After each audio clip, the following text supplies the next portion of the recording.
திமுக ஆட்சியில் 10வது நாள் அங்கே சுட்டி காட்டினாங்க. திமுக ஆட்சி வந்து ஒரு 2-3 வருஷம் கழிச்சு தாங்க விமர்சனமே வந்தது.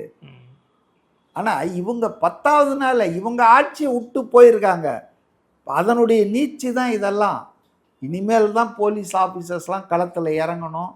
பல எல்லா எஸ்பியும் மாற்றணும். டிஜிபியே 2 நாளைக்கு முன்னால் தானே போட்டிருக்காங்க. இன்னும் அவர் வந்து ஜாயின் பண்ணல. அவர் வந்து பார்டர் செக்யூரிட்டி ஃபோர்ஸில் இருக்கார், டெல்லியிலேயோ அங்கேயோ. அவரை ரிலீவ் பண்ணால் தான் அவர் வந்து ஜாயின் பண்ணுவார்.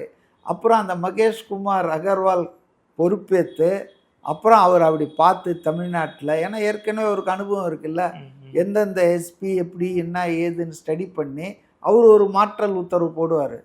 இதெல்லாம் நடந்து அவன் போய் சார்ஜ் எடுத்த பிறகு தான் ஒவ்வொருத்தனும் ஸ்டடி பண்ணுவான். இது ஒரு ப்ராசஸ்ங்க.